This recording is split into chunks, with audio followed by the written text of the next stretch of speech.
Welcome again to CSV Training for our experienced and returning CSVs. We're so excited to be with you tonight. I'm Holly Daniels, the Senior Manager of Volunteer Resources, and I get to work with Sarah and Mary on volunteer engagement and volunteer engagement strategy, and also get to be in charge of training you guys. So if you don't like what we're doing for training, it's my fault. I'm kind of kidding, but really, I really care about your feedback. So at the end of the night, a we are going to share a link to a little survey in the chat, and really want to hear what you thought about your experience in training tonight. But thank you so much for deciding to come back and volunteer with us again, and for showing up to be with us for training. It's going to be a ball. And I'm so excited to be joined by my lovely co-trainer, Sarah Batz. Sarah, do you want to introduce yourself? Hi, sure. My name is Sarah. I have been at PMP for 3 years or so, and I manage the Money Mentor program. So, for anyone who has burning questions about Money Mentors, I'm the person to go to. And I'm really passionate about creating spaces where people can talk about money and feel comfortable talking about money. So, I'm really excited to tonight and to get to know some of you a little bit better. Awesome. Let's look at what we have on our agenda here. All right, so I love that you're doodling, Regina. Keep that up. It's going to keep us all interested. Okay, so training overview for our time. We're going to start with what's going on with FAIR, what's replacing FAIR. We're going to have a deeper conversation about why financial services, and then look at some exciting changes to the CSV role and processes. We have just a few updates to some of our referral partners that we want to highlight for you. We're going to spend a little bit of time talking about money conversations, and then we're going to take a break. And after the break, for the last hour, we're going to do a choose your own adventure. And Sarah, if you would show us the next slide. For that, you are going to have choices. We're going to have 4 breakout rooms open twice. So all 4 are open for 15 minutes, and then they're all 4 open again for 15 minutes. So you get 2 chances to pick 2 of them. And we're going to talk more about this when we come back from break, but it's things like some of you have some really amazing tips for how to work with stressed out customers. And so I think there's going to be cool conversation there for you to share your tips together and your experiences. Sarah is going to lead a little conversation on money mentors, financial planners, LSS, financial counseling, just kind of what do you want to talk about? What do you want to hear about, learn about? And Willie Gregg, our senior manager of tax and financial services, is going to join us. And so one of the rooms will be Willie answers your tax questions. And then finally, I'm going to be in a room where we're going to talk about customer consents and all of the other spectacularly fun forms things. So we'll look at like the all the new forms and really whatever you guys want to talk about. So that's what's coming up. I hope you're as excited as we are for the adventures. All right.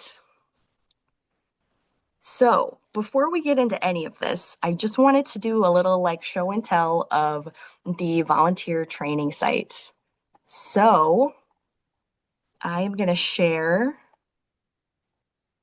my second screen. So if you are like at home and you're like, I really would love to see something in the CSV manual, what you need to do is start at the main Prepare and Prosper website and look for this training site up in the kind of top right corner, training site on the Prepare and Prosper homepage, training site.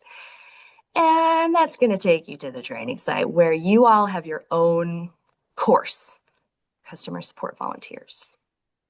So just a sneak peek of some of the resources we have in here for you. We have the PDF of the CSV manual, and here it is. Brand new manual. I have a table of contents in here. So if you're trying to get around quickly, you're like, I want to look up something about checkout or something about program details. So that's there for you. And you can search stuff. So if you're like, oh, I don't remember how do I get to CFR card? You just hit Control F, CFR, and it's going to show you every time CFR comes up in the manual until you get to where the information you're looking for. Okay, so that's the CSV manual. That's at the top here. I also have information about getting certified. IRS certified is all the links are right here. And we have training slides. I have a handout for tonight that's here.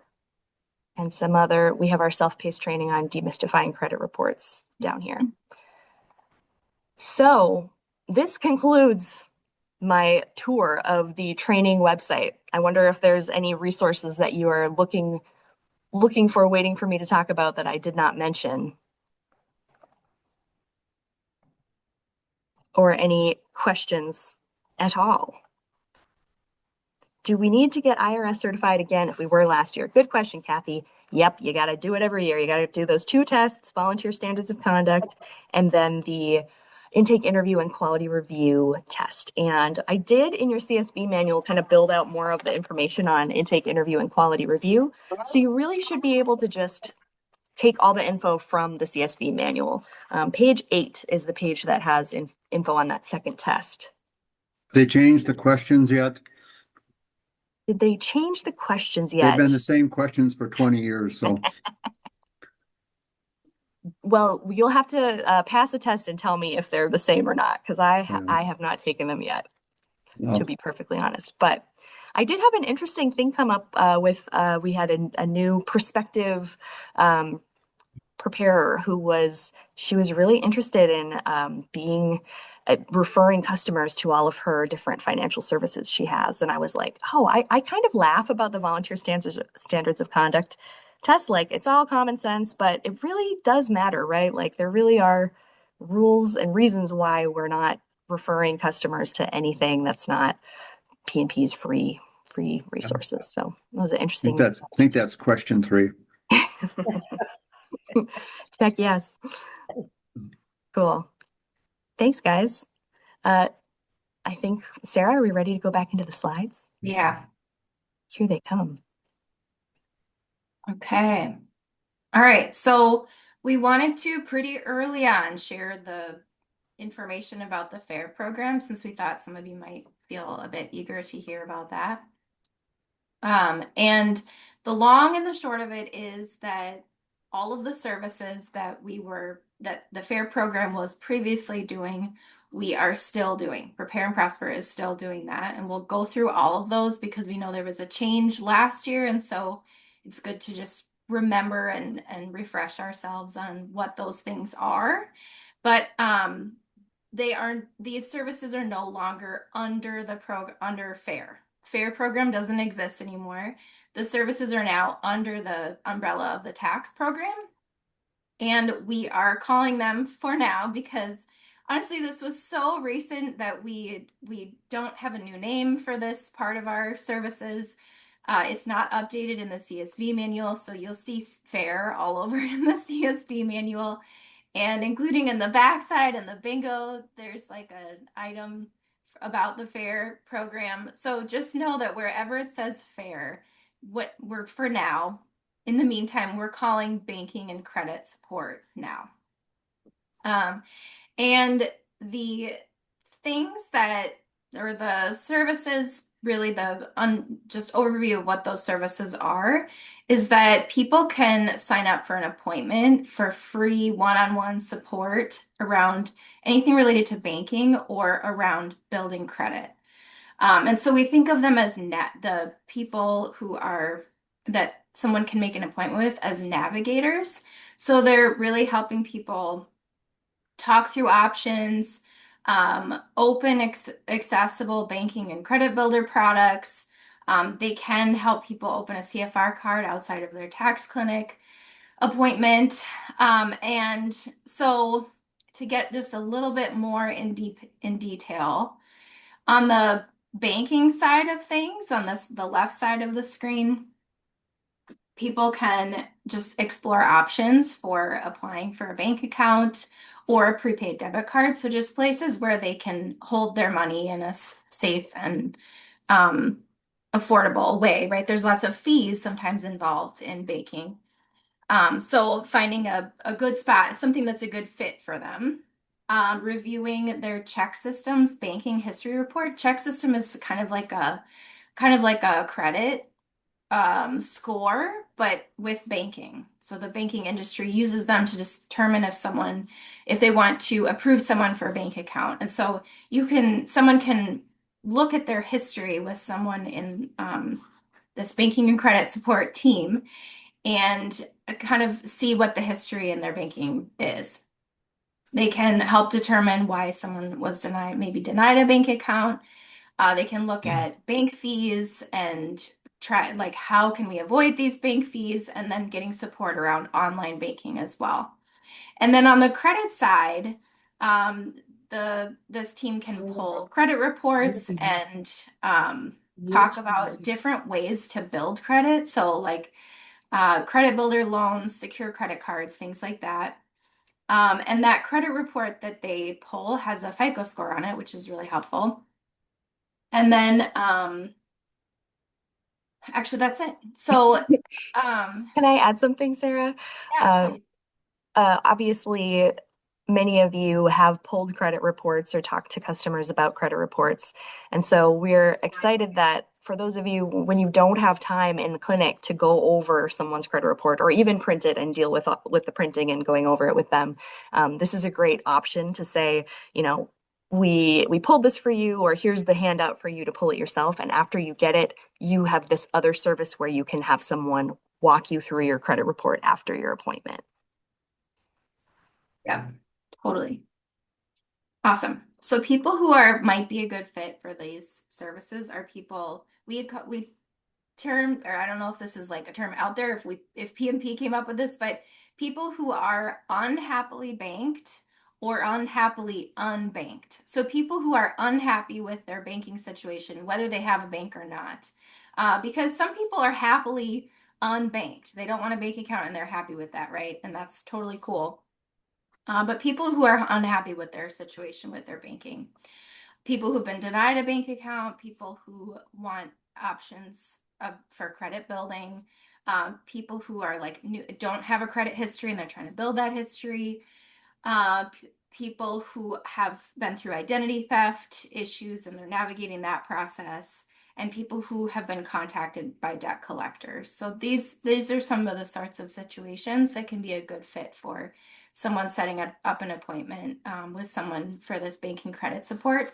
And usually it looks like 1 or 2 meetings in a one-on-one setting, and they can be in person or virtual or over the phone, I'm sure.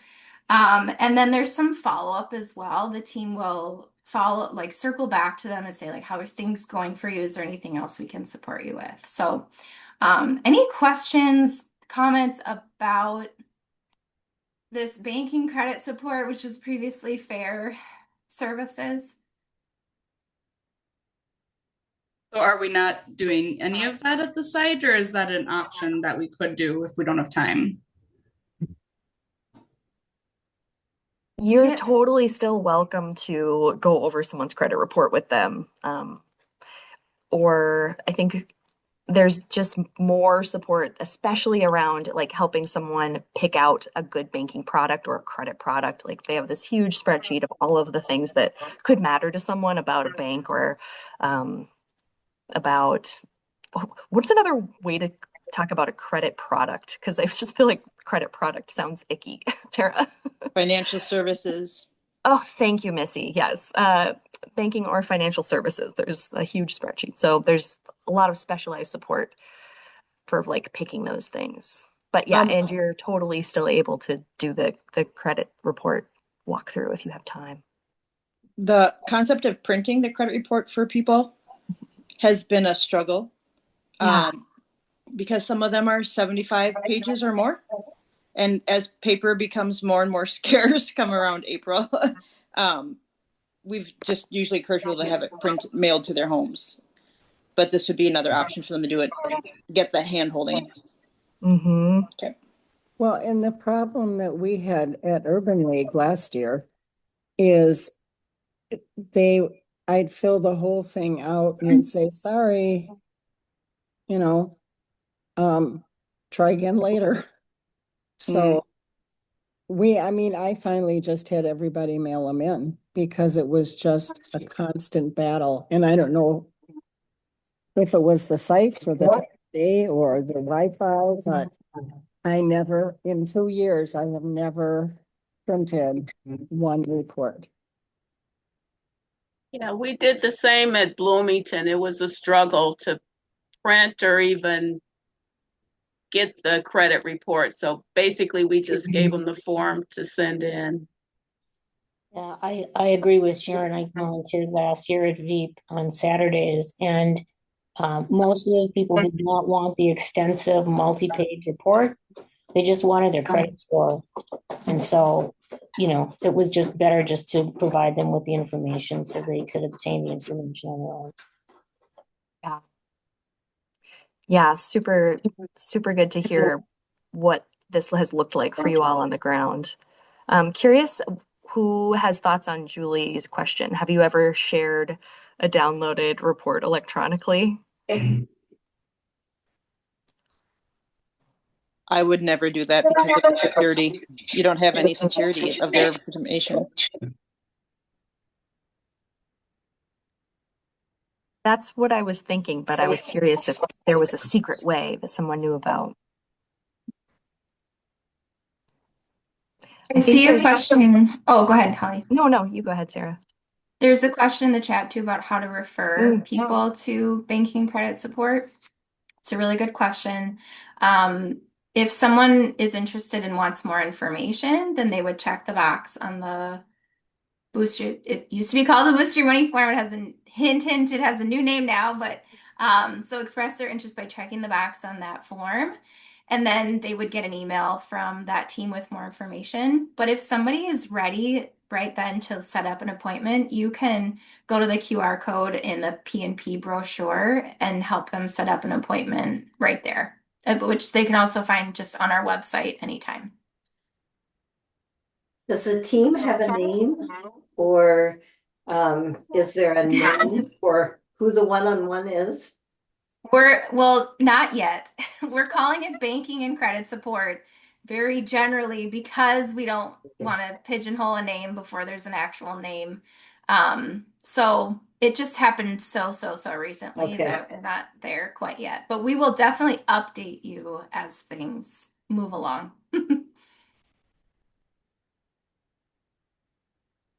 Okay. Oh, I see a question. For Fair, will customers be referred to specific banks, or are we making recommendations, or are we talking more generally? So, they basically have a list of sort of vetted banks that meet certain like I guess I don't know what their qualifications are, but there are certain qualifications like low fees. They don't have the overdraft fee situation, things like that that make the products and the bank more accessible and to be just better for people, more customer centric. So that team will look at that list with people and say, okay, here's what's important to you, and here's our vetted list, and what's a good fit based on that. Yeah. Yeah, and in some cases it was relationship building with the bank to figure out those details, because it's not always easy to tell from a bank website what all the nitty-gritty details are of their services. Yeah.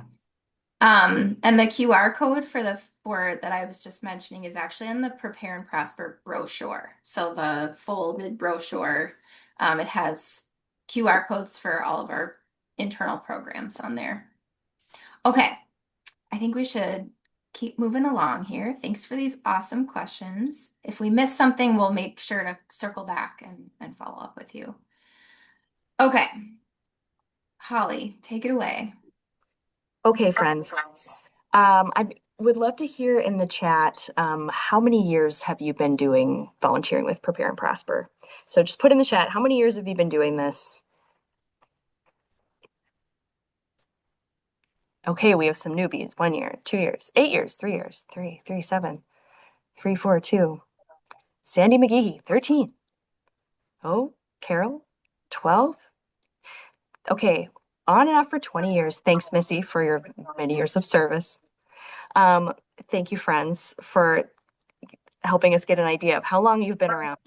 So for those of you who have been with Prepare and Prosper for a few years, even like pre-pandemic, the role used to be different, right? There used to be two separate roles. There was the financial advocates, and there was, wow, I can't, intake specialist, right?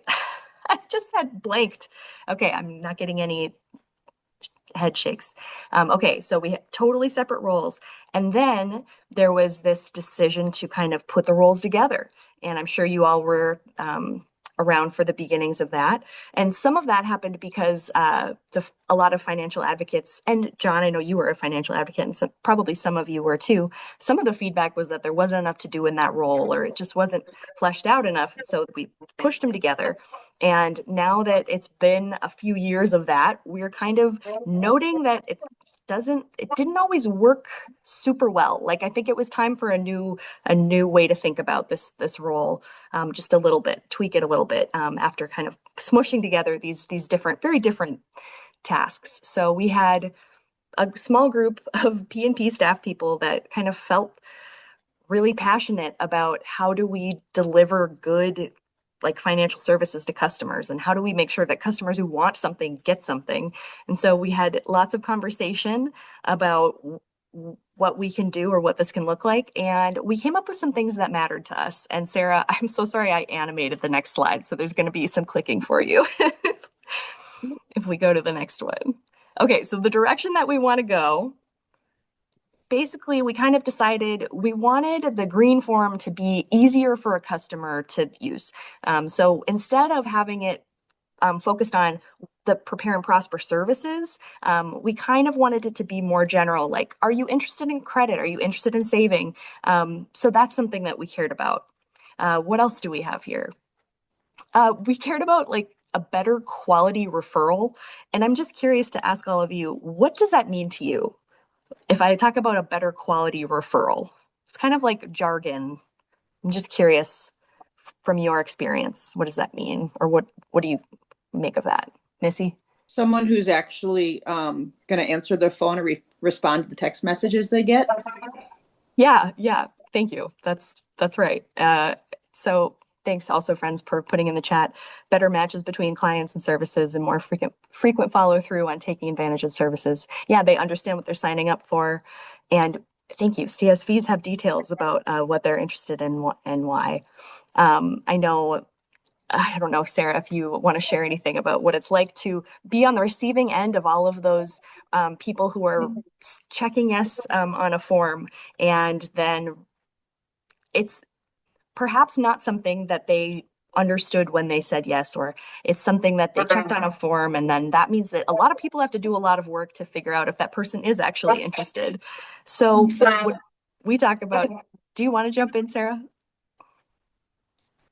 Yeah, I guess in the financial planning side of things, we've had in the past a lot of people check the box, like, of course, I want to talk to a financial planner about, any of these financial planning topics. But then when it comes to the financial planner actually giving them a call and them, answering the phone and engaging in the conversation, about a quarter of people would actually respond. And so we've been really looking into that and like, why is that? What's leading to that disconnect? What do we need to explain better to people or to understand better about people? And some of that is our process. Like this year, we added a form into the process, so people have to fill out that form in order to get connected with a financial planner, which we'll talk about later. Don't worry. But the other piece is just like the initial conversations that CSVs have with the customers, and like what does that conversation really look like, and what is a kind of a good connection to a referral mean? Yeah, thank you so much for speaking so eloquently about that, Sarah. So that's a direction we want to go. So keep that in mind as we share what we've come up with. Okay, let's see what our next bullets are here. As you all know, last year and probably the year before that, the green form has been a lot like ordering something off a menu. And so we were trying to think of like what's a new metaphor for how we want this to go. And I was like, a doctor's office where you're sharing what your symptoms are. That didn't feel right. So one way to think about it is like maybe instead of someone just ordering something off a menu and not really knowing what they're going to get, we would like it to be more like chatting with a guide, so that they know what they're asking for and so that someone can confirm that yes, you would be a good fit for this. So also it matters to us that customers understand what happens next, and we know that that can be confusing. So that's something we've had in mind. And the direction we want to go is that CSVs have the time and space and capacity to approach all customers. Ask all customers, do you want to talk about financial services? And even if someone's not really interested in referrals, like, do you want to talk about your financial life? Do you want to talk about what you're interested in, what the direction you want to go financially? And I think that, oh, and one more bullet. Ultimately, we want to figure out how to help you guys have meaningful conversations with customers. So this is some about the direction that we want to go. And I appreciate your comment in the chat, Kathy. Trying to find time to talk to people is sometimes hard if we're busy. For sure. People don't want to wait. We totally know that like all of this is in the context of a real life tax clinic, which is really fast paced and fast moving. And sometimes it's not fast paced and sometimes there's downtime. And so we're curious about what it can look like to have these conversations in the times, in the downtimes and in the times when there is a moment to connect with someone. And of course, I'll just sometimes. say, oh. Oh, no, you go. Go ahead. Just Veep, Sharon. I do try. It's challenging to find the time to have a meaningful or short conversation with our clients when they're waiting, even in the waiting, because we have just multiple things that we're doing, and to sit down and have a meaningful conversation is hard. I know I try to do that with most of the clients that we have, but it is a challenge, especially to have a meaningful. But is it a possibility for our clients that make an appointment in the information they get? Can we kind of reach out to them at that point somewhere when they're filling out their appointments, if they can click a box or something to say if they really like to talk to someone, and then maybe we can kind of focus on those that really do want to speak to someone there and try to make the time to get to talk with them. Just a suggestion. I don't know. Thanks for bringing that up, Sharon. I feel like that came up pretty early on in our conversation too, of like, maybe the tax clinic isn't always the best place. How do we talk to them before? How do we talk to them after about what's available to them? So that's definitely something that we've thought about. I think before, as you all know, it's a lot of information they're already getting about what they need to do to prepare just for their tax appointment. And so the idea of also counting on that as our chance to say, and here's all the financial services. We've definitely talked about it and thought about it and hope to do more communication before in the future. That's a great point. So, and also we have added the option this year that we have P&P staff who can follow up with people after their clinic appointment and have this conversation at a later time. So that can be either if the person is, some people are just overwhelmed. They don't want to have a conversation during the tax clinic, but they would love to talk to somebody later, or if there's just not time. So there's a box on the new financial services form that says, I want someone to follow up with me later.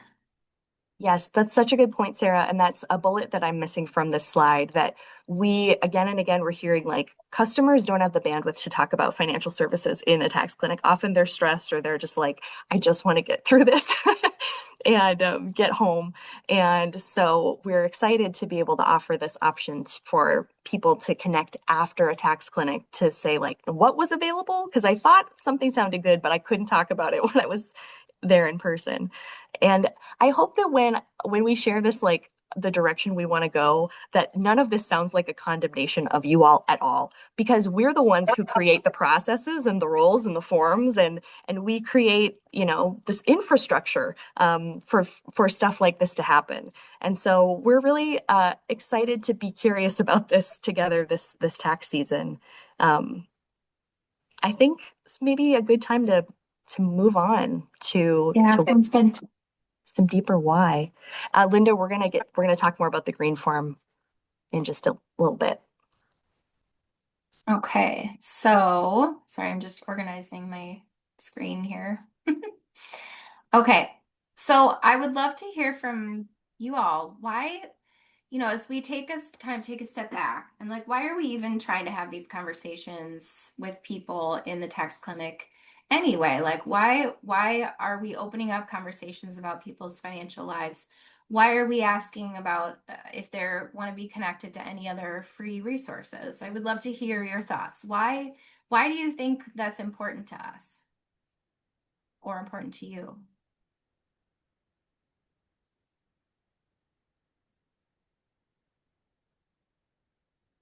Sorry, I know there's something in the chat, but I'm just getting it open here. Okay.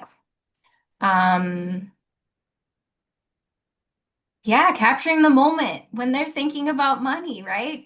We kind of like think about this as like a money moment. This is a time when people have money on their mind, and that's not necessarily all the time, right? They're working on their taxes. They've just kind of dove into their finances in some shape or form, and it's on the top of their mind. And it's a good way to kind of take the opportunity to jump on that. Yep, build people up, totally. Um, Sometimes people need a little bit of building up in their financial lives, right? People need help, of course. Yeah, people need the support. And sometimes the resources that are out there are hard to find and hard to find information about. And we have lots of information about them. And so of course, sharing them is helpful. Yep. Opportunity to engage with people. A lot of people don't know how to talk about money, or no one asks them about money or their financial lives, right? So it's a way to engage in a conversation about finances. Give them our tools. Yep. Empowerment access. Totally. All these are great. Um, what are some reasons, if we think about like some of our customers and their backgrounds and their history, what are some possible reasons why someone might be in a tough financial situation or why there are inequitable situations in our financial system?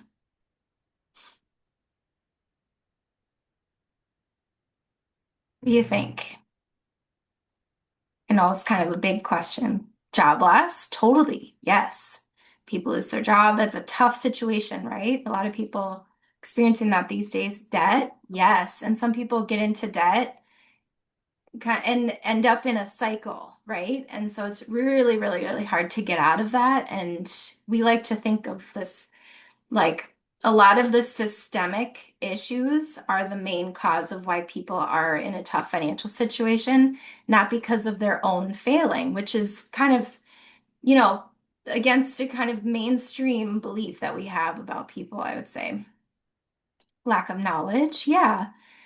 People don't know who learned about money young. Not everybody, and some of us did learn some things, but they're not helpful things, right? From different people in our lives or whatever. So, unexpected things come up, totally, right? Not everyone has the ability or knowledge to build up an emergency savings account. So something comes up and then, oh my gosh, I'm in all this debt all of a sudden. Yep, gambling, credit card debt. Yeah. Anything else in our system when we think about, so we can think about racial inequities too. Any examples or thoughts about like situations or pieces of our system that are inequitable towards certain groups of people and how that shows up? Access to housing, Yes, totally. food deserts, Food food desert. deserts and banking deserts too. Yep. Totally. Credit. Oh my gosh, yes, the credit system is, well, at face value, it is supposed to be equitable and equal. But when you look into the fact that they use location to determine different pieces of credit and what people can qualify for, then a lot goes into where people live, right? And so, That's also part of check systems. yeah, yes, thank you. Yes, check systems. Yep. I'm seeing like not trusting or finding financial services safe, lack of trust in the system. And really, there are lots of really good reasons for people to not feel trust in our financial system, right? Which is a bummer and it makes me sad and angry, but it's the truth about our system. Someone mentioned access to buying a house. The ability to buy a home is the one of the really core pieces of being able to build wealth and then being able to pass that wealth on to future generations. And there have been major things in our history in terms of how who was able to buy a home. There are oh, what are they called? Covenants in our home titles. Most home titles in the Twin Cities have a covenant in there that says that this home cannot be sold to a Black person. Still, even to this day, and it takes a lot to uh, reverse that or to get that taken off. You have to like actually go to court. It's a big whole thing. So that's just one example of how access is restricted to certain groups of people. And at the very base level of just like being able to empathize with our customers, we can start to see why people might prefer to open a CFR card or receive a paper check over, setting up a bank account if they don't feel trusting in banks. And just if we just take a step back and realize that many of our customers have been excluded from the financial mainstream in some shape or form, and as a result of that are experiencing financial trauma. And our system is really designed to provide opportunity to those who already have wealth and exclude those who don't. And what's more than money is a kind of a taboo topic in our society. So talking about it, reaching out and asking for help can be very difficult for people and actually traumatizing. So Prepare and Prosper strives to be a place where people can reflect openly about their finances and be connected to other programs and resources that might be a good fit for them so that they can get the support that they need. And we really believe that this simple act has the potential to really begin to heal financial trauma and open doors to new possibilities for financial stability. We know it's not everything, right? But we can do this little piece of helping connect people to things that will support them. And so this is kind of why these conversations are really important to us. And we want you to know that and to feel that as well, because you are in this with us and having the conversations with all these customers all the time. So when we talk about money conversations, we're really talking about these one-on-one when you sit down and say, hey, what's going on in your financial life? Is there anything that you could use support with? And the two pieces of that are connecting to people in a judgment-free, no pressure sort of way. We're not pushing people into anything or sharing anything that they don't want to share or being connected to something that they're not interested in. And then the second piece is helping to kind of discern what might be a good referral fit for them and asking if they're interested in those things. Okay. And then I just wanted to show this just to circle back a little bit.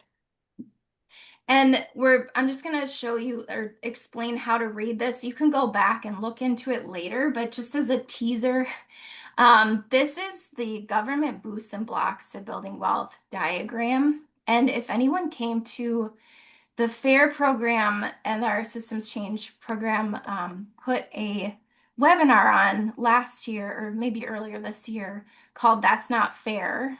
I think is that right? Is that what it's called? That's not Yes. fair. Something, Yes. something about our banking system. Past and present of the racial wealth gap. I'm putting the Okay. link in the chat. Yeah. So that's posted on our YouTube page. So you can go back and watch that if you want to dig into this further. But the way that we read this diagram is that the like yellow across the middle is the timeline, the pretty long timeline here. And then below that are the things that have blocked people from having access to our financial system. And each line or different color is a different racial group. Um, and so I know you can't probably really see this, it's really small and kind of blurry, but that's why the link is shared in the chat so you can check it out. And then what's above the line are things that have happened in history that boosted certain groups of people. And what's in blue that's white people. And then above that is any boost to any other racial group. So you can see as we're looking at this, just sort of big picture, that there are a ton of blocks to all these different racial groups and very few boosts to people who are not white. And so all of these things are really creating a racial wealth gap and widening that gap over time. One that I just want to point out, I don't even think it's on here. Maybe it's too old, but the Freedmen's Bank was a bank that was created for formerly enslaved individuals. And at the height of the bank's prosperity, they had deposited like $53 million, which was a lot back then, especially for people who had been formerly enslaved. They were able to amass a good amount of wealth. And because the bank was mismanaged by white trustees and white investors, the bank ended up folding and all that money was lost. And so this is just one example of how some people's distrust in banks or the financial system is founded in truth, right? It's founded in history, it's founded in real trauma that people have experienced. And we need to be conscious of that and empathize with that and really kind of understanding where people are coming or do our best to understand where people are coming from. Okay. So that's just a taste. Like I said, there's so much more to learn. But with that, we're going to now kind of go into more of the process of, we just talked about why we care about this. And we're going to kind of go into the process of how we're kind of rethinking this part of your role. Yeah. I would also love to throw to the group Linda's totally legitimate question. Sometimes there's a feeling that we're trying to sell something. It's not technically a question, but there's a question in there. And I wonder like who has a response to Linda, or what do you all think? Reactions to this idea that it can feel like you're trying to sell something.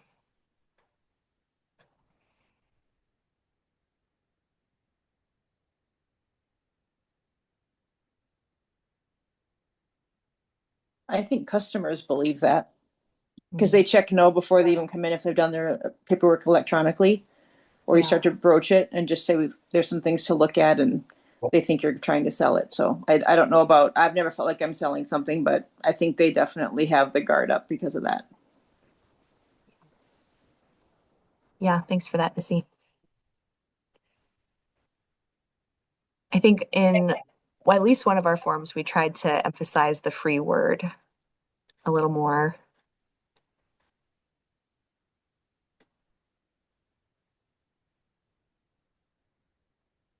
Anyone else want to share? I'll just say, I think it's okay if someone's really like seems to be upset and not interested. Like, it's okay to not, you don't have, like, that's fine. They're there to get their taxes done. Like, if they're not interested and like you don't think that you can convince them otherwise, like, it can be worse to try and, you know, convince someone like they should at least feel comfortable coming to get their taxes done. So I think it's okay to just let it go sometimes. Yeah, great point, Katie. Yeah, Yeah. one thing that we talked about in the, you know, the staff when we were having these conversations was that the job of the CSV is to open up the conversation. If the person doesn't want to talk, totally fine. We're not wanting to push anyone into any conversation. But just that we're opening the door for the possibility so that anyone who is interested can be connected to those resources. Yeah. Okay. So friends, let's look at what we've come up with for you regarding the role and process updates. So the big one is our kind of redesigned form, which we ditched the Boost Your Money name, and now it's called the Financial Services Form. So this is kind of a one-pager that is, it is the new sheet that's going in with the other intake paperwork. And the idea is that they're indicating their interest, and that we were really trying to design a form that was more like a conversation starter. And so there's three parts to this form. Oh yeah, thanks guys for engaging in the chat. This is also it's the link I just put in the chat, and it's also in the back of the volunteer manual, pages 72 and 73. And so the way to think about the three sections are that there's the two questions on the top, which are about, are you interested in the Save and Win contest? And are you looking for direct deposit options? So that's the two questions on the top, which we are training preparers to ask everyone. So that is what preparers are supposed to be doing now, is with the green form. They're supposed to ask everyone, do you know about the Save and Win contest? Are you interested in saving $50 to enter the drawing to win 100? And if they don't have direct deposit, are you interested in setting up direct deposit today? Oh, so encouraging, Missy, to hear that you like the update. So we also just wanted to have a section of the form that's just asking them if they want to reflect on their financial health and just circle stuff. Like, it's trying to be a little more creative, like circle something, write in your own things. And then at the bottom is where they kind of mark what they're interested in. And this is kind of a step towards getting them connected to one or more of the financial services. All right. So the way to think about the movement of this form is that, like I said, preparers are being trained this year. And as you all know, it can take a couple years for a new process or a new way of doing something to really click. So just because I'm saying that we're training them to do something different doesn't mean that it will be immediate. But the goal is that they will, at the beginning of their appointment with someone, they will prompt the customer to answer those two questions. Do you want to do Save and Win? And do you need direct deposit? Then they're going to ask the customer, please check out the rest of this form. There's an invitation to reflect and see if you're interested in anything here. And then immediately, as early as possible, bring the form to you. So we're trying to make it so that the preparer is responsible for getting the form started and bringing it to you. And sometimes I'm sure it may be convenient for you all to like swing by and grab the form, but for the most part, we're putting this on preparers too. And it is on their new volunteer checklist for preparers to make sure the green form is done and to bring it to the CSVs. And we're telling preparers what you all already know is that we're trying to maximize the amount of time that you all have to connect with these customers and hopefully like fulfill the things that they're interested in or provide whatever referrals or tools that they want. Okay, so a little bit about the back of the form. We have a little bit of a tweak to the volunteer checklist on the back. The way we want you to think about this is you're going to grab the form and check out the initial details and ensure the customer is eligible. As you all know, that's most relevant for just a few of the services like College Bound, St. Paul, etc. It's not every service that has eligibility, but some of them. And then the next step is for you to grab some handouts. And this could be to connect with the customer while they're with the preparer or while they're waiting. As you all know, it can look a couple different ways. So let's see that next slide, Sarah. When we talk about the financial services handouts, we gave most of these a refresher this year. And so these are the ones that we're talking about, kind of coming to the customer with saying like, so it looks like you're interested in some of these things. I have these resources here. Kathy, such a good point. Sometimes the handouts are hard to check. Can we organize them better? I'm sure we can. Let's put that in the parking lot. Okay, so I'll write the next slide is really cool. We think that another way to start a conversation with a customer is even if there's not any, even if you have the conversation and they're not interested in any of the financial services, we have this opportunity for you to ask them on the back of the form, what would be helpful? Are there any services that you wish were available or you wish we offered? Be really curious to see if people come up with anything for this or to see what comes out of this question. Because we want to be offering things that people want. We want to offer financial services that are relevant and desired by customers. And so we have this little write-in spot on the back for you to ask and write down if they share anything that they wish we could provide for them. And all right, so we have the consents as always. This is going to be more on you guys. I think that in the past, the preparers sometimes were getting the signature, but because we want this to be a conversation with the CSV, I think it makes more sense that you guys are getting this signature after they've decided that they want to take action and be referred to something. So that is now on the back of the form. Consent to share information. All right. And finally, we have this next steps booklet, which you give to the customer. Let me share, hang on just a moment. I have a link to it from our CSV. Here it is. So we're calling this the financial services next step. And so this is only for people who say yes to a referral, or you could even use this. There is a box you can, Sarah, I'm so sorry I have to mute you. I feel like I'm getting weird feedback from you. Okay, thanks. There's a box at the bottom of the first page to say like, you didn't sign up for any of these things, but you can, if someone is like not sure if they're interested, this is a great piece of paper that's like has everything on it. This is all of the financial services. So if you are like talking to someone and they're kind of on the fence, it's like, you don't even have to decide right now. I'm just going to give you this next steps booklet and I'm going to mark, you didn't really want any of these referrals, but think about all of this. And there's information on the next steps form of how they can reach out after the fact if they are interested. So for the most part, we're thinking about this as for customers who sign up for something, and you can tell them, kind of use this to put the bow on the conversation to be like, all right, I'm checking that you signed up for a financial service, and here's the one you signed up for. I think especially helpful is there's a detail about Kathy, the next steps booklet is not in your manual because it was not finalized until after the manual went to print. Apologies there, but it is available now and there's going to be so many copies available for you in the tax clinics.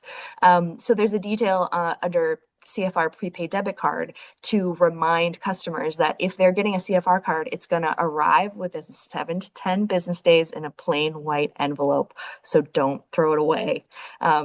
So we wanted to add some like things that they need to know, next steps, details here for you to mark and give to them, and they take this with them when they go. And we have another slide about what it looks like, and it just looks like a long nameless, faceless link, but the most recent link I put in the chat is to this next steps booklet. Okay. One more thing I want to mention before we get your feedback is we added something on the financial services daily site log.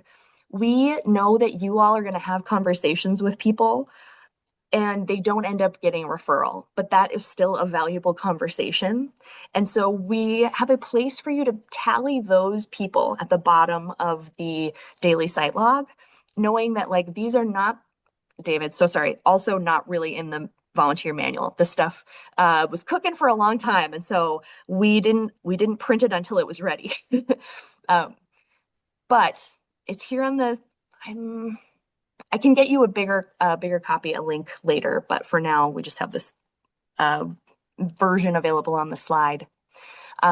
We hope that if you have a conversation with someone and it's not really a referral that you're going to track on the form, that you make a tally mark at the bottom. So if you'll see, it says, please keep a running tally of money conversations that didn't lead to a financial services referral. And I think, yes, Sarah has some really beautiful animations here for us to see that like, okay, so we put in 2 customers, we talked to 2 customers, and they wanted referrals. And then there were these 4 other money conversations that we had at the bottom. And then if you look up in the top left, right corner of this form, total number of money conversations, you guys get to do math. It's almost like taxes. Super exciting. You get to add together the number of customers that you did referrals for, and then add your tallies at the bottom. How many other people did you talk to? So thanks for your grace with this. When I was looking at this form earlier, I was like, what?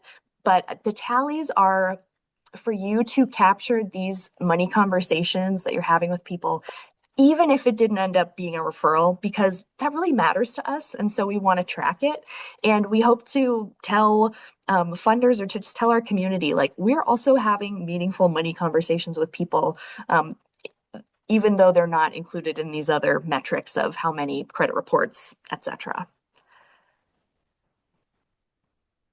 And we have a new menu, which is just a new way to think about, and I do have a link for this if you give me just a moment here.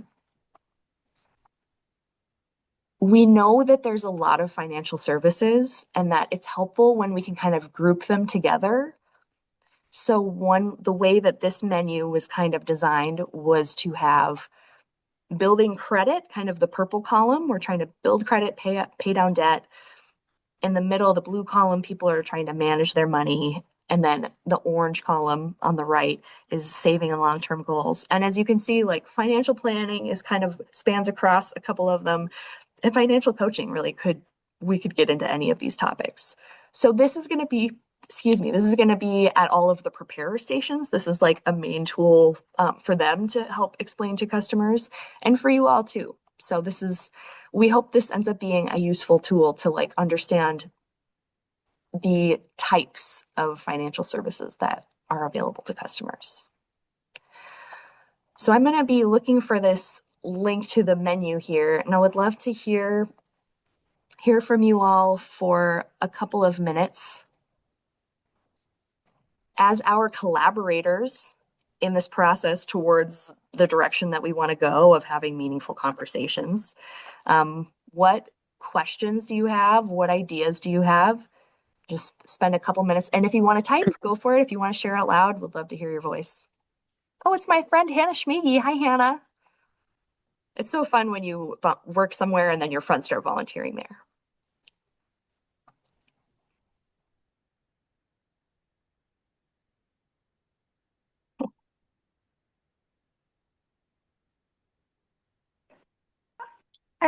I don't know if you can hear me, but Oh. I wondered if on the financial services form that the clients get, if under credit report, if we could have like in bold letters that they will not get a credit score. Because I can't tell you how many people think they want a credit report. Yeah. Because they think they're going to get a score. And then when I talk to them about that, then they say they don't want it. So I think that would save us all a lot of time if they knew somewhere pretty quickly that they weren't going to get a score. Yeah, that's so legit. Thanks so much for sharing that, Regina. Gregory, what are you thinking? Hey, Holly. Back to a topic that you shared a moment ago on, I think it was the the financial services form, there's that free form area that we as CSVs will be filling out some information. Mhm. My question is, where does that go? Is there anything that when I'm filling that out, who's going to be reading that and how can I make their life better? Yeah. Tell me again, Gregory, you're talking about the back of the green form when you're filling it out after talking to a customer? Yes, yeah, that's what I was thinking of. Sarah, do you know the answer to this question? And I Sarah, kind you're Oh, you're still muted, Sarah, because you did that for me earlier. Oh, sorry. I was reading the chat and I missed can you just say the crux of the question one more time? yeah. On the back of the green form, the financial services form, with the Mhm. CSV where we fill out information about like the conversation that we had, who reads that in that paragraph? Oh, so it will all of that data gets funneled into our system. I won't explain the details of how that works, but each referral has a different process. So if someone gets connected to Money Mentors, it goes to the Money Mentors team. If someone gets connected to LSS, their information goes on to the LSS. If they share something about like further resources that they want that we don't have, we're gonna read all of that and determine from there, like, are there resources that we want to add to our program next year? Are those the pieces that you're wondering about? Is there specifics It to is. it? Yes. Oh, I go ahead. think that you guys are going to start entering what is on the green form as part of your general, like, putting it into the financial services tracker at the end of the Oh, night. yes, yeah. That's the logistics part of it that you in your tracker, you're putting those people in. Yeah. Okay. Yeah, so I guess my takeaway, Sarah, was that kind of there's two things. One, at the end of season, there'll be an aggregation of where are some potential missing areas and where can Mhm. we do something differently, which is great. And then also, it sounds like then individually for each of our individual customers, that information could supplement some of the further discussions. So that clarifies that for me. So thank you. Yes, totally. Yeah, every referral leads to someone reaching out to them with more information. Yeah, and that can supplement that. Perfect. Thank you. Hmm. What are you thinking about, Katie? So I was wondering, this is a pretty like rare situation, but occasionally I like green sheet goes missing sometime during the process, and we see it after the person's already checked out and left, and no one had a chance to speak with them about financial services. In the past, when that happened and they indicated interest in something, and they signed it, I would fill it out, submit the form for it, and just note that we didn't get a chance to speak with them. They left, or they like checked it. Something happened. Wondering, since we won't have people sign it before then, if there's a recommendation you have in that situation for what to do. Again, like, this is maybe a couple people a season, so not a big deal, but just curious if there's something that you would recommend doing in that kind of situation.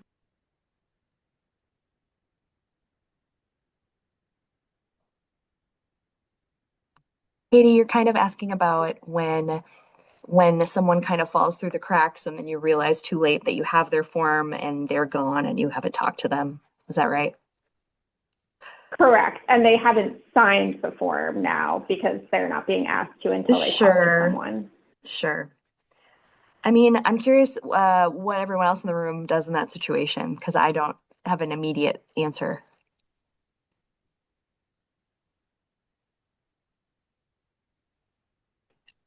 Well, before I think they'd fill it out and sign it because it's at the bottom, and now it's like on the back. I see. So Yeah. it might be like even if we don't talk to them, we had their consent because they give us the form filled out with their name. And now I think what Katie's saying is they'll give us the form and not look at the back because they're not supposed to, and we won't have their consent. So yeah, I'm curious about that too. Yeah, before in that kind of case, since we would usually have their signature unless they missed it, I would just submit submit it through if it seemed like they filled it out. Like they didn't just check off every box, like it actually seemed like they considered it. And like just include a note saying that like I did actually get a chance to talk to them, their paper, something like that to that effect. But don't know if that's okay since I won't have their consent this time. Yeah, definitely those notes are really helpful. I know that for the financial services team, when there's something not signed, if there's a note that says I talked to this person, but we didn't get it signed or whatever, then that's really, really helpful information for that team to be able to then follow up with the person, which people do. They'll contact the person and say, you didn't sign the form. Can we have your something like that.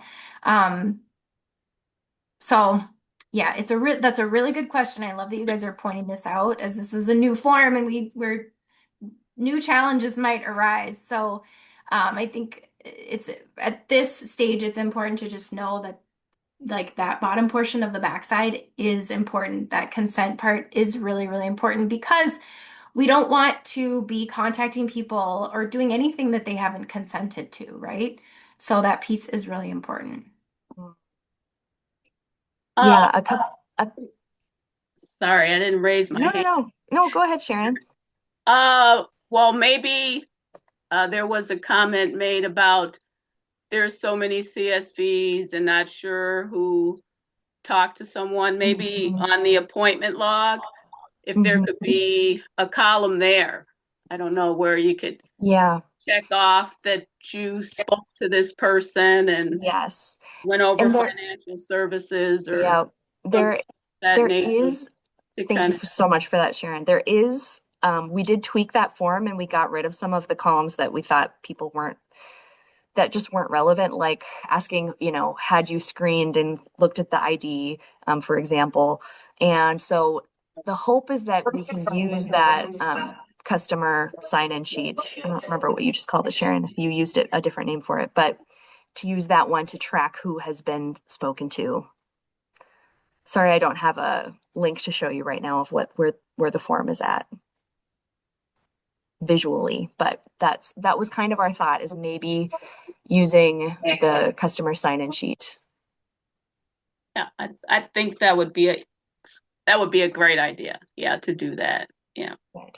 And then too, I mean, if you're adding this form as on the preparer's checklist, maybe I don't know where it is on their checklist, but maybe depending on when they check it off or talk to the client, maybe they can kind of just wave and ask for a CSV to come over and grab the form and work with the client then, or just kind of talk with them then. I don't know. I appreciate Kimberly bringing up that it's still part of the checkout process to ask if they were spoken to about financial services or if the loops all got closed. And obviously that's kind of late to be like, did we get you what you wanted? But not necessarily too late to figure out if they still need to sign. So that's a really good point, and we can definitely figure out how to emphasize that over the course of the season. I think, Holly, if you're okay with this, I think we need to move on, but we can come back. Yeah, for sure. The break, we can come back to some of these questions and type replies so that we can answer some of the questions that haven't been answered yet. Sounds good. Okay. These are all such excellent questions. Thank you all for that.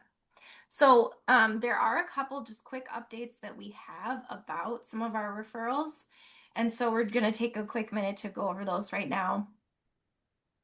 And just so this is just as a refresher, we haven't really changed any of our referrals or services. The things we're offering on site are the CFR debit card, the Save and Win contest, the credit reports, either pulling it online for those who that works for, or getting the paper request filled out.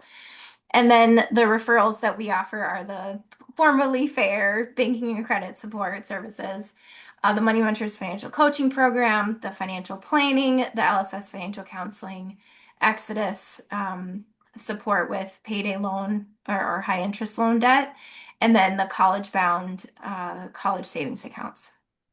And those first three on that right column are internal PMP programs, and the bottom three are external programs. So updates that are changes for this year.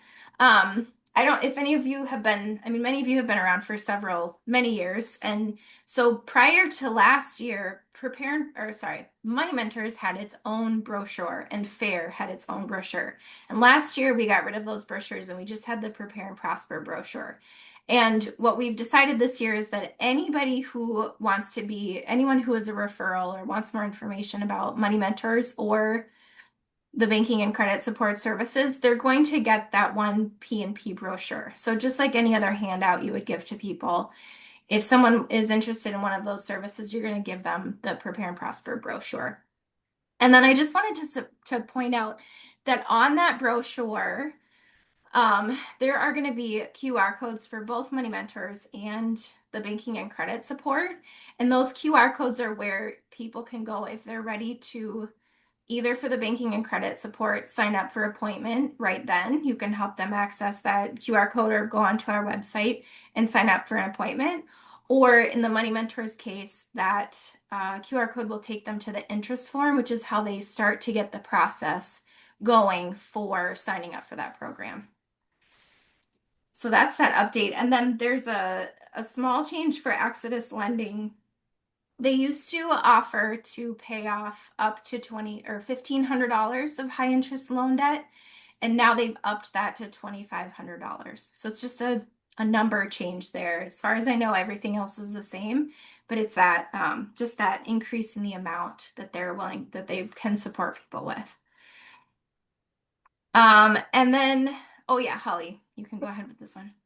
Okay, so maybe some of you have heard this news that the federal government is no longer issuing paper checks starting in September 2025. And so that includes for federal tax refunds. And Minnesota is still issuing paper checks. But it's an interesting situation where technically in TaxSlayer, it is still an option. But we are training all preparers to tell customers that if they select a paper check, there's going to be a really long delay because the IRS is going to send them a letter saying, did you mean to give us your direct deposit information though? And then they're going to have to like respond to the letter. And we know nobody likes getting letters from the IRS. So it was really just, even if they still want to get, I feel like, okay, so we don't need to argue with them if they're like, no, I am sure I want a paper check. It's like, okay, as long as you understand there are going to be major delays for your federal refund.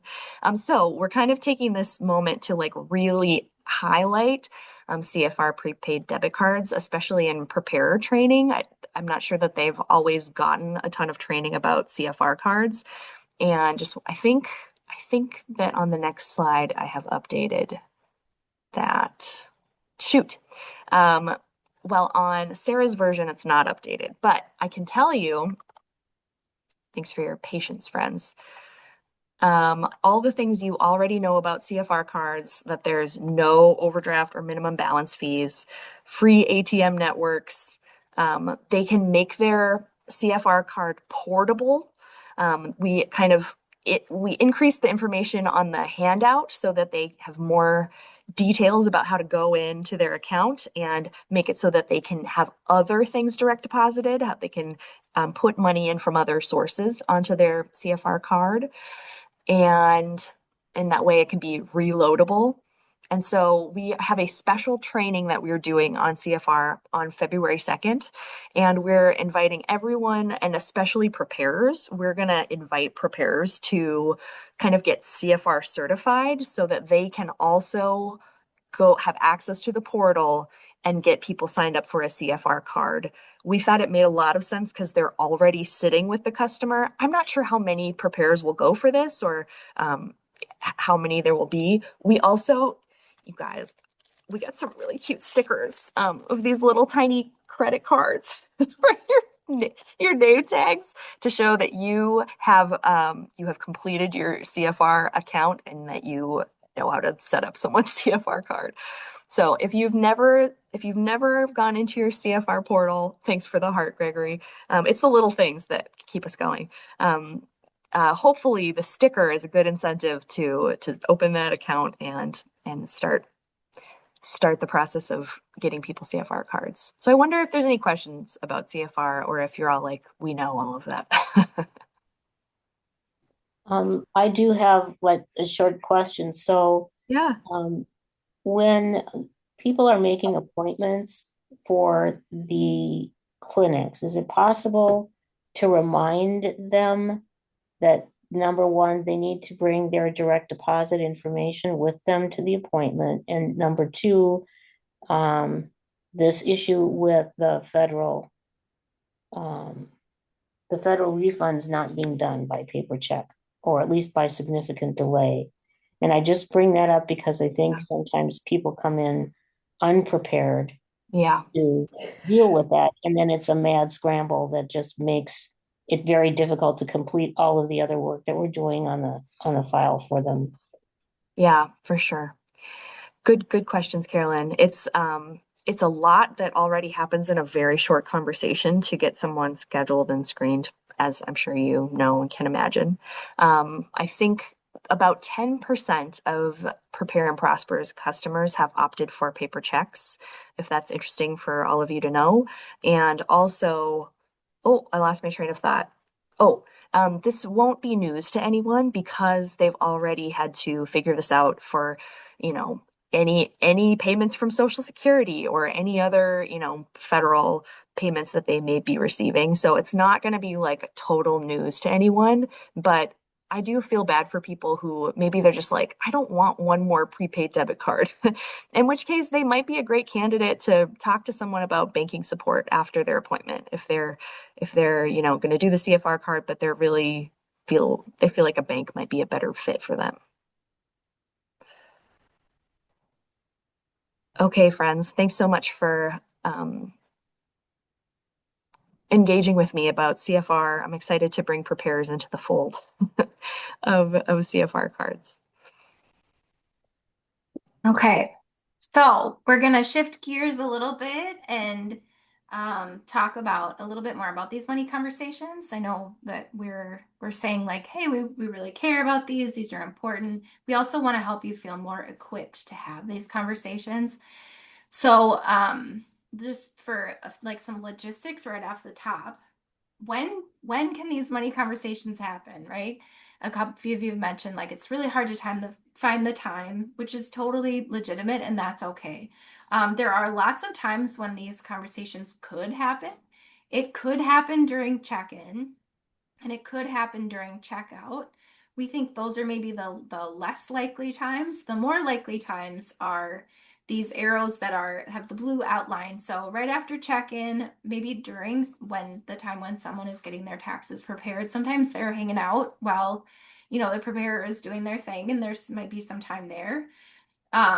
During the time when the customer is sitting and waiting for their taxes to be reviewed. I think that's probably the most common. As a person who has never been a CSV, so take that with a grain of salt. But the most likely time when they just are sitting there and open to a conversation. But really it's whenever they have the time when they're free, and whenever you have the time and you're free. And like we said earlier, it's not always going to happen for everybody. We know that some nights are crazy. Sometimes there's just aren't enough CSVs. Sometimes, different factors come up. So we just ask you to do the best that you can. So what about where? Where can these conversations happen? And, for some people, talking about finances is a vulnerable thing. So we can invite customers to move somewhere more private. If they don't want to, that's totally fine. But if they say, yeah, I would like to do that, then you could find a quieter spot in the waiting area, could find an empty table or empty spot in the tax prep area. You could go out to the hallway. Every site is different, so it's really about just looking around and finding out where those spots are at your site that could be more private. Okay, and then we have also heard from you from some CSVs in the past that sometimes it's hard to know how to start the conversation, that it can be a bit intimidating, that some people think that we're trying to sell them something or that there's a hook involved.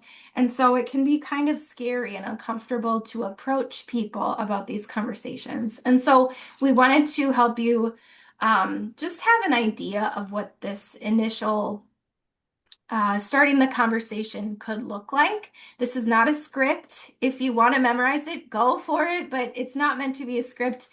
It's meant to just give you a kind of a framework for the things that you could say that can help make the conversation feel more like it's for them and not for us, right?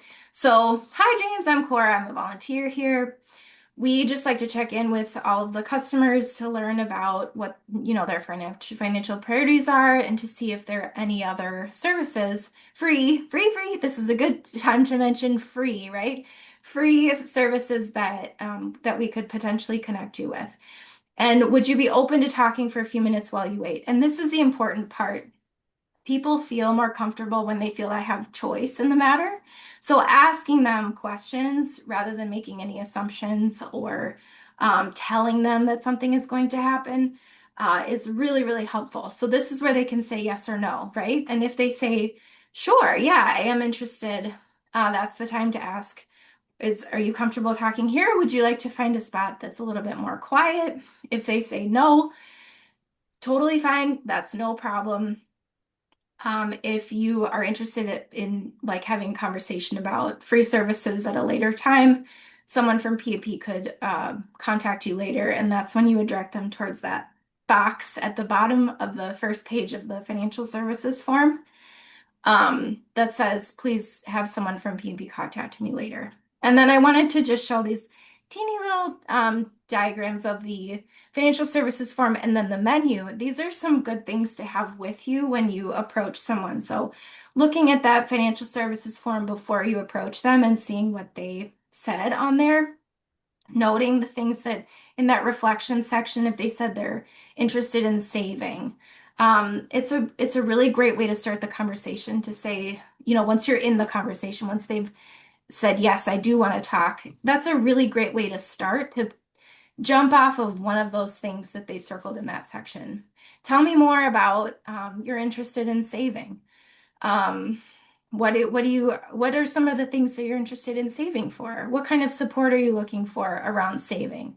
So those are some good kind of opening questions that we call powerful questions that are open-ended, meaning they're not yes or no questions that prompt someone to reflect more deeply on something that's going on for them.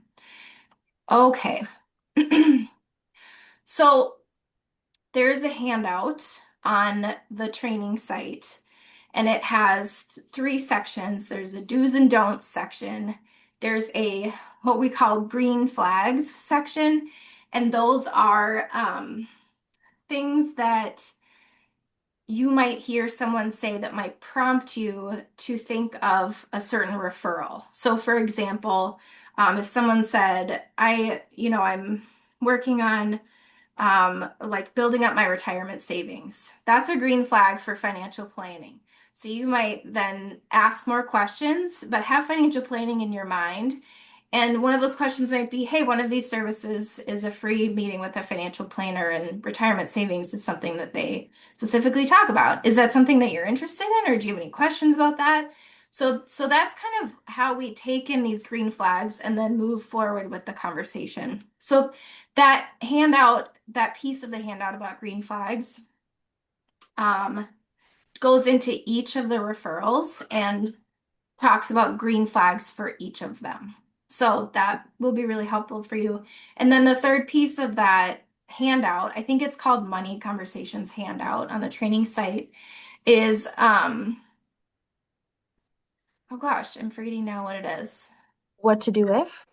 Oh yeah, what to do. What to do if different situations come up. And y'all, since you're not new, you have maybe encountered several situations, and these won't all be new to you, but it's good to just check them out so that you're not encountering something for the first time. What if somebody gets angry What if somebody has strong emotions during the tax clinic? Things like that. Um, and offer some support with those things. So I do want to just take a couple minutes to ask I'm going to circle back to this do's and don'ts idea. What are some things that have worked for you all in these money conversations that you've had in the past? What tends to work for you? And I guess when I say work for you, work in terms of like it leads to a fruitful conversation about someone's finances and or like some resources that are a good fit for them.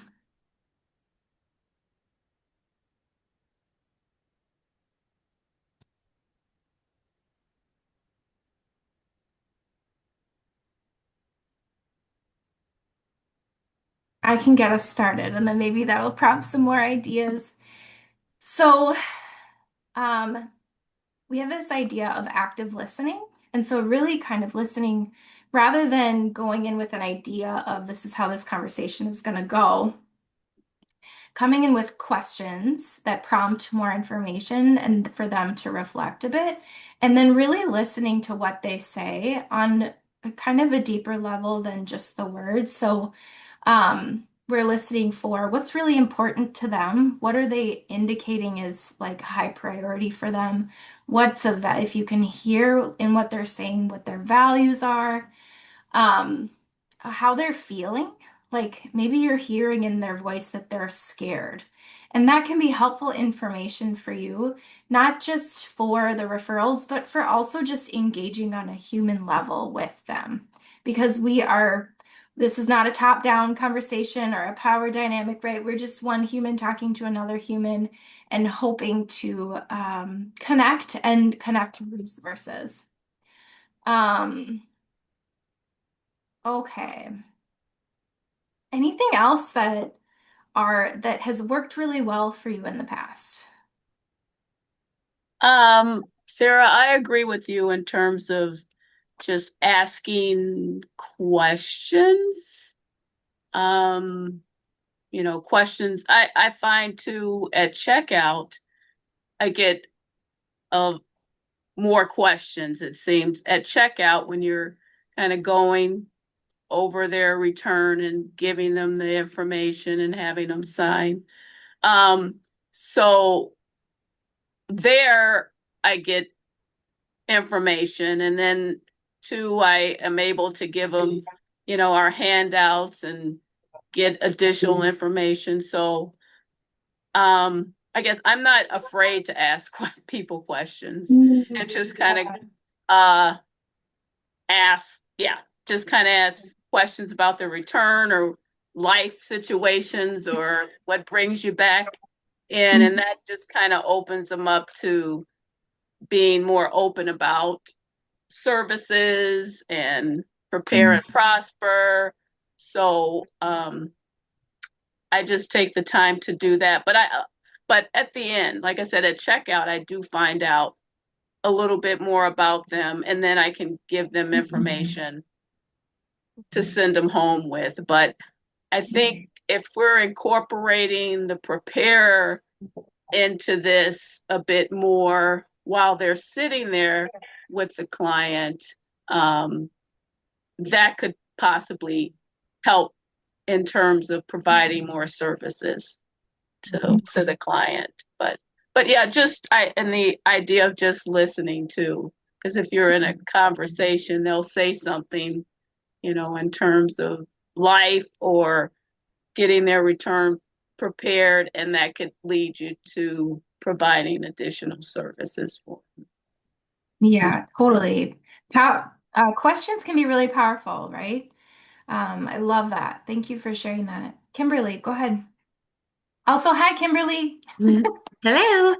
I was just going to say, I always go around, and there's always the nights that you just cannot touch everybody. It happens. And it's not every time, but it certainly happens. But I do go around with a green form. I usually just have one with me too, because I always want to just share what's available. And you can tell when people are resistant to like, I don't want to say yes to this, but I'm interested and to kind of mimic what Sharon was saying, I've given out the flyers and just said, here, this is what LSS is all about. This is how you can contact them directly if um, and it's that whole planting the seeds, right? Because a lot of these customers have come back. I don't know, or do we call them customers? I don't remember what we call them. Participants, I don't know.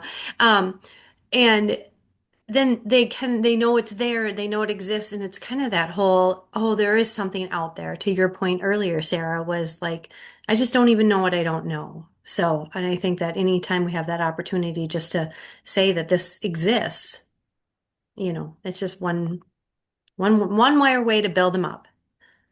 Totally. I love that way you put that of planting a seed, right? Because we don't know ultimately what each conversation or each referral is going to lead to. We really just care that we're opening the door for people and helping them get access to the things that they want. Somebody might take a handout and put it away for a year. They see it later and they're like, oh, now is actually the right time. That's great. That's exactly what we want people to do, right?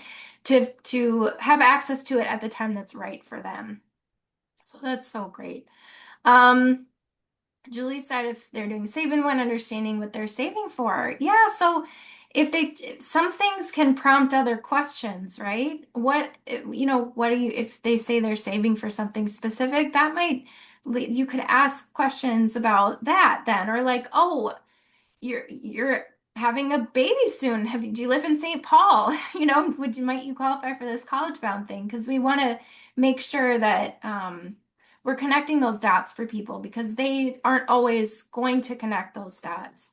So just prompting to ask more questions is so great. Building rapport, John, totally. And about listening, yeah, which is kind of a muscle to build too. So we don't expect that you're all of a sudden a pro at these conversations. And especially if you feel like you have a short period of time and you're trying to do it quickly, it will take some practice, right? So we just ask that you experiment with how these conversations might go for you and how to open up the door for people. So on that handout that I mentioned, there are lots more do's and don'ts to help support you and help you feel more equipped in these conversations. We're not going to go further into it right now. But please do take a look at that because it's there. And you could even, print it out and have it with you at the tax clinic if you, have a free minute and you want to read through it and in order to like refer back to it in the moment, that might be really helpful. So yeah, I think Holly, we're good to go to break. Awesome. Thanks so much, Sarah. Friends, can we take a 5-minute break? Okay, friends. Hope you were able to look away from a screen during your break. I hope also that you are ready for an adventure because we have one for you. Sarah, would you click to the next slide? Okay, so friends, here's what we're gonna do. We have 4 breakout sessions for you. We're gonna do each one, let's say 14 minutes each. And so we're going to have 14 minutes. You can go into any of these rooms. I'm going to open the rooms and you get to choose the one you want to go into. And if you get there and there's too many people and that's not what you want to be talking about, you can leave and no one will bat an eyelash and you can go to a different room. So there's 4 different topics. And if you stay the whole time, at the end of 14 minutes, we'll kind of get kicked out and come back here, and then you can choose a different one for the next 14 minutes. And then after that, we'll come back and we'll debrief and share what we learned. What was your question, Denise? We wanted to get some information about how we will be guided and instructed regarding ICE and Homeland Security, both in terms of them wanting to come into the facility, but also kind of what are the things that we should be thinking about and speaking with clients about when they express concerns or want information. Yeah, such a good question. Whoa. Yeah. Sarah, what would you say? I would say this is something that PNP is actively working on right now, currently. So there will be lots more information to come. The very basic thing to know is what your rights are and what customers' rights are. And that will be posted, I believe that will be posted in all of the tax. Willie, is that true? That all of that our rights are going to be posted in our tax clinics? We'll have them available and like to encourage them to be posted. At least there'll be information on site with that information being able to be displayed. We had all that stuff last year. Yep. Oh, good. Okay, good. So it's kind of just more to come. Please know that this is very important to us and that we're actively working on it, and we'll communicate more soon. Thank you. Yeah, thanks so much for asking, Denise. Well, friends, thanks for having those quick and intense conversations together. Can we take some time to share what did you learn? Did you learn something? You put it in the chat or share out loud. Love to hear from as many of you as possible. Or what did you get out of that?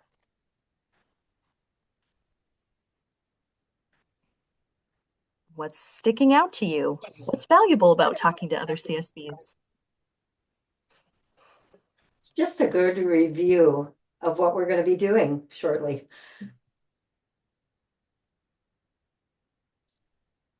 I'm just kind of listening to the different questions. I just was reminded just how important it is to communicate with the people at your site, because there's not going to be one process that's going to work for every site or every group of people. But if you can develop a rapport within your regulars that you're comfortable communicating and talking about ways to make things work for your site, then that's going to make things work super smoothly. That's a great point, Hannah. Yeah, we had a really interesting conversation in the forums and more, etc. group about what if preparers could have a nameplate because you can't see their name tag and customers also can't really see their name tag, and that got us talking about the CSV map, which I feel like is a very well kept secret. Raise your hand if you make a CSV map. Usually, what's a map? Oh, let's hear about the CSV map. Are you talking seating charts for the tax preparers? Yeah. I draw out the tables and I write the names and their level of tax preparation. And that's how you remember who's who and who's what. Mm-hmm.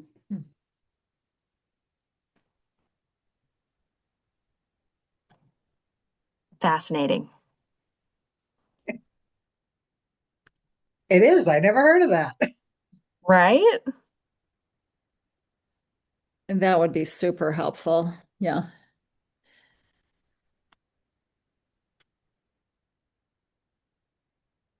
We make a note on the client, what is that?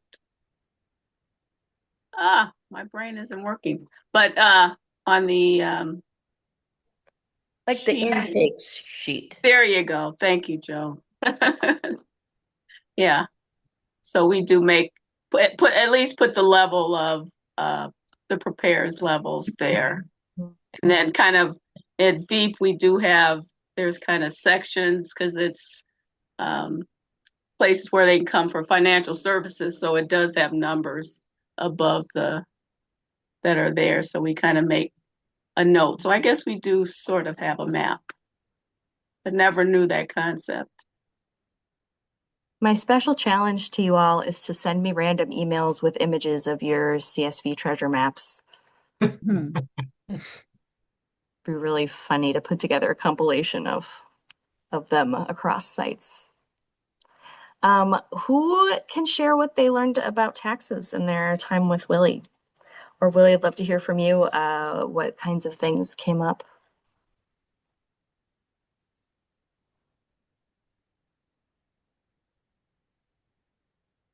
There are more questions about paper checks, which didn't have necessarily any more answers than what you probably talked about. That's the challenge that we're in, is that sometimes we're flying through these things. I wouldn't say totally blind, but like maybe with vision definitely affected in terms of not seeing the full picture. It's like a blizzard metaphor. Yes. And then we talked a little bit about the advanced child tax credit payments. That's still an option for people. And this year we'll have some who will have to bring a letter to reconcile them, as well as having the option to choose them again this year. And I believe Holly put into the chat some new ACTC forms, or advanced child tax credit forms, that we will be using from preparers to reviewers to check out. Yes, I believe we have improved upon last year's form where you were supposed to cut off a piece of it, apparently, or the reviewer was. So this year there's one that has kind of the images on it that the customer takes home, with where the preparer was supposed to write down what the three payments will be. And then P&P keeps the one that's like more boring looking and just has the customer signature on it. Yep, exactly. It's wild how excited we get about forms around here. Yeah. And then we just talked briefly about renters credit needing to have, when people's rent is greater than their income reported, that they are needing to provide some type of explanation list and telling what type of income they received and in what amount, or in as close to that we can get to what the amount is or was. And so that's not something that's totally off people's radars, but we're putting that into what people need to bring. But we can be a little bit more, it doesn't affect the renter's credit calculation. It's just information for the state to know how they paid their rent when they didn't have any income, or their income was less than the rent. So we can be a little bit more. Usually in taxes, we don't allow the close approximation or an estimate, but this is one case where we will likely allow that, so that people don't have to go home to find that. Yeah. And does that go right on the Minnesota tax return? Yep, it goes on the state for that credit. Okay. Martha, silly question. When do we start doing taxes? I don't know. The first day of tax season for P&P is Saturday, January 24th. So that's the first day. And if you end up, you're going to learn next week about your site. And if you're any day other than that, it'll come after the 24th, not before. Thank you. Curious about your conversations about stressed out customers. What kind of things did you guys share with each other in there?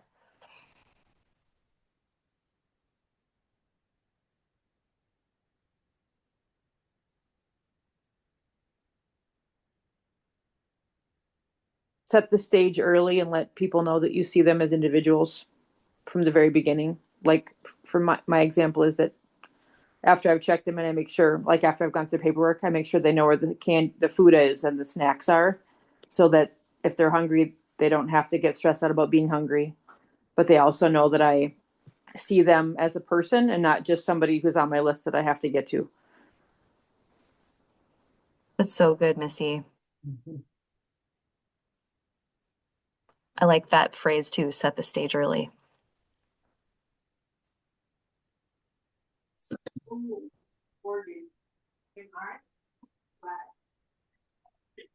Gregory, thanks for sharing in the chat that you feel like you learned about what to expect in the coming year. And so glad you appreciated the high level P&P direction we want to go. Glad that was helpful. And glad you feel like there are some handholds to get there. Yep. It's always rough to hear some direction and then the vast chasm of, well, how do I get there? So I think the team did a good job setting the stage, pun intended there, to help us.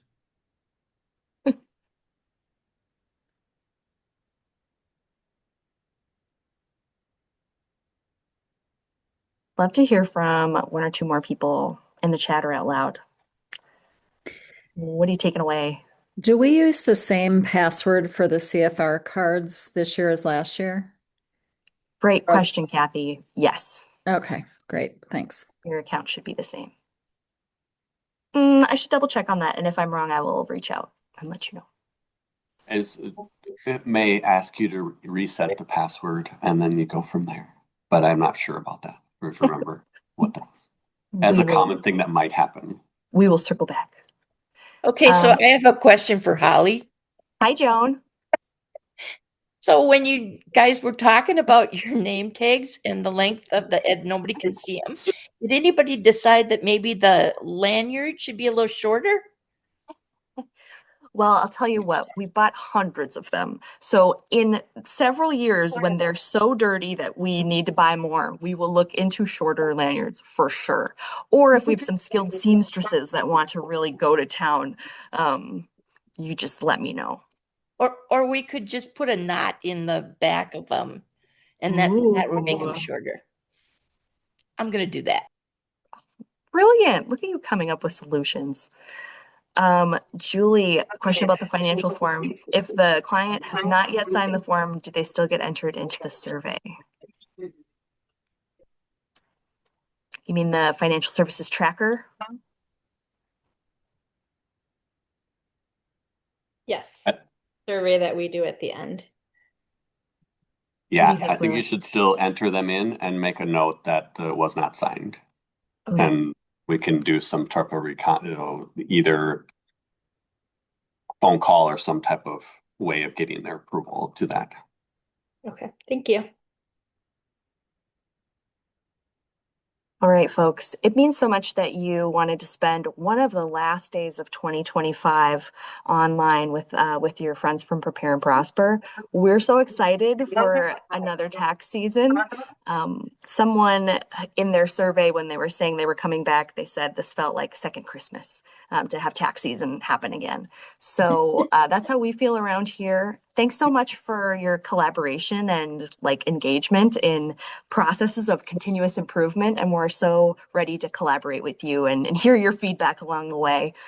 And I think for the meantime, can we, on the count of 3, unmute and turn your camera on if you want and say goodbye to each other, some kind of salutation. Okay, I'm going to count down. Are you ready? 3, 2, 1. Bye. Bye. Happy New Year. Forward to it. Happy New Year. So much, friends. So good to be with you. Happy New Year. Bye. Happy New Year.